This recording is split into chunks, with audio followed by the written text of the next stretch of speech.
हाय। ये chapter blood relations questions के ऊपर है। यहां पर हम ये पता करेंगे कि उन क्वेश्चंस को कैसे सॉल्व करना है जिसमें हमें कुछ इस तरीके की इंफॉर्मेशन दी रहती है कि एक ग्रुप ऑफ पीपल है, इनमें कोई व्यक्ति किसी से इस तरीके से रिलेटेड है, वो व्यक्ति किसी और से कोई दूसरे रिलेशन से जुड़ा हुआ है। तो इस तरीके से एक काफी मैश जैसी चीज बन जाती है जिसमें हमारे पास में ए बी से किसी तरीके से रिलेटेड है, बी ई से कैसे रिलेटेड है, ई जो है वो एफ से किसी तरीके से रिलेटेड है, एफ और जी कई और तरीके से रिलेटेड हैं, और फिर हमें पता करना रहता है कि बी जो है वो जी से कैसे रिलेटेड है। इस तरह के प्रश्नों को सॉल्व करना आसान हो सकता है अगर आप अपनी एक टैक्टिक, एक स्टाइल चूज कर लें और उसी से काफी प्रैक्टिस करें।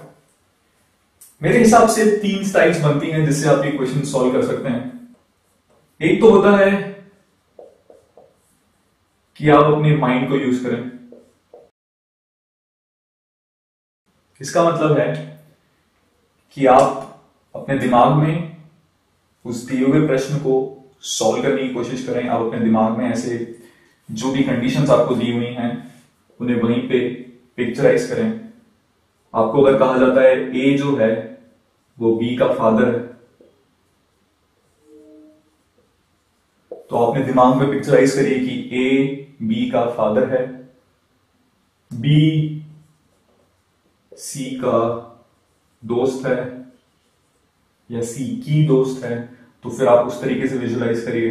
फिर सी और ए किसी तरीके से रिलेटेड हैं या सी और डी किसी तरीके से रिलेटेड हैं, और एंड में अगर आपसे पूछा जाता है कि ए और डी में क्या रिलेशन है, तो अपने दिमाग में इनको पढ़ने के बाद में आपने जो पिक्चर बनाया है उससे आप आंसर दीजिए। एक ये तरीका होता है।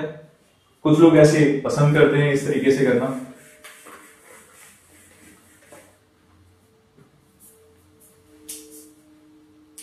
एक तरीका होता है जिसमें आप यूज करते हैं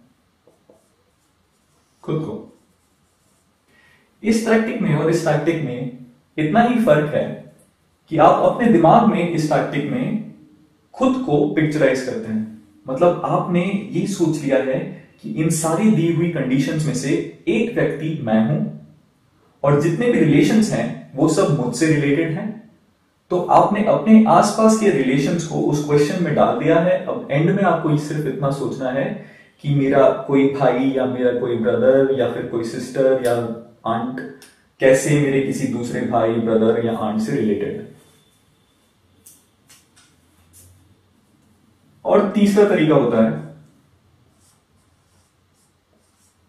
जिसमें आप यूज करते हैं एक पेन। मैं ये टैक्टिक ज्यादा यूज करना पसंद करता हूं क्योंकि मेरे लिए इजी रहता है। सपोज करिए आपको दिया हुआ क्वेश्चन है कुछ इस तरीके का कि ए बी का फादर है, बी सी का भाई है,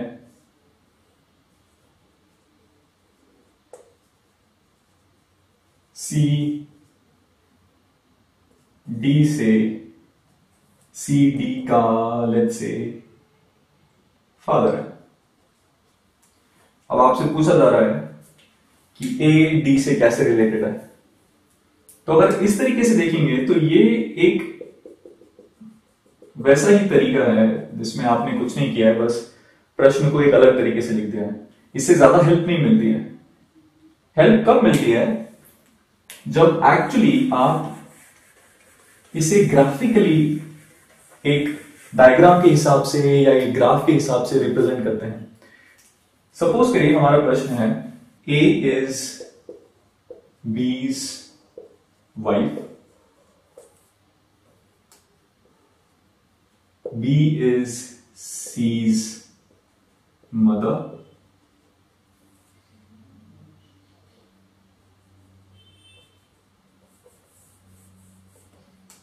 C is B's daughter,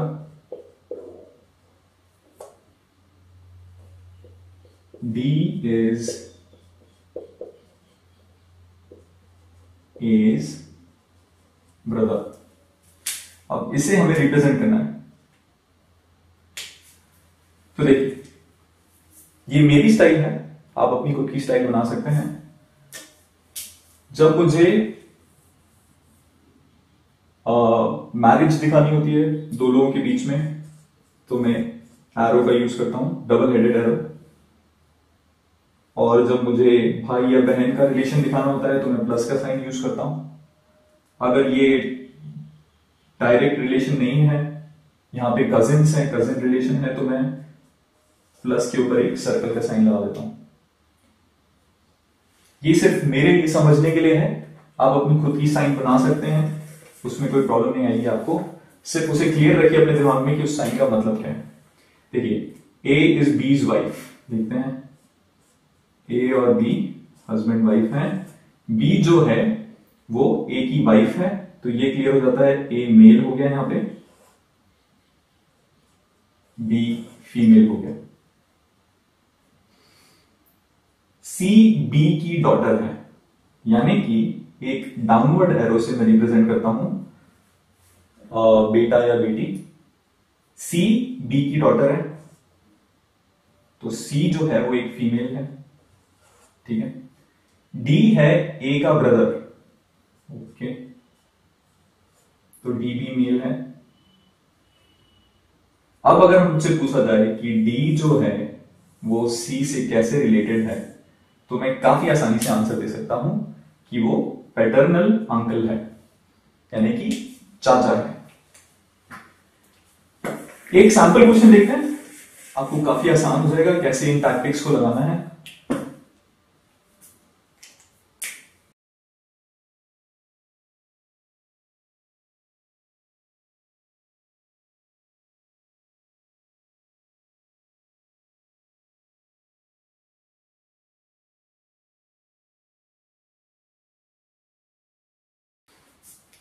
अब इस प्रश्न को देखिए,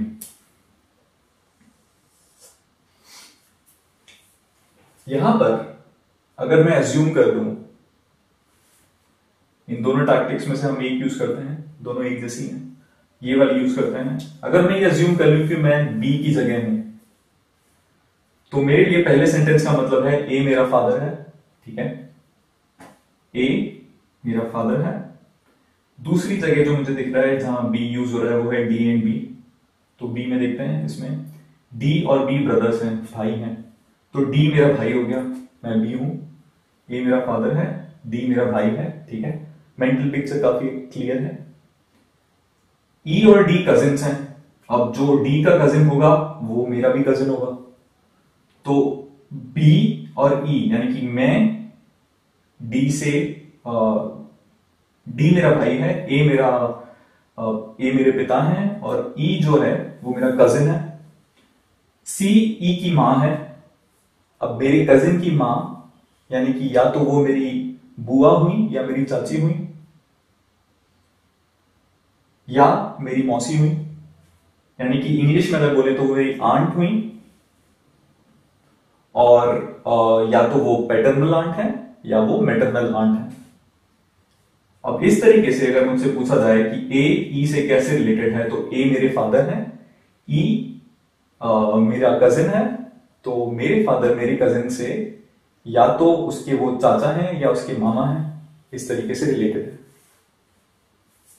अब रिप्रेजेंटेशन करके देख लेते हैं, ए बी का फादर है, डाउनवर्ड एरो, बी का फादर यानी कि ए मेल हो गया। सी ई की मदर है, ये दूसरा रिलेशन है, यहां पे सी ई की मदर है यानी कि ये फीमेल है।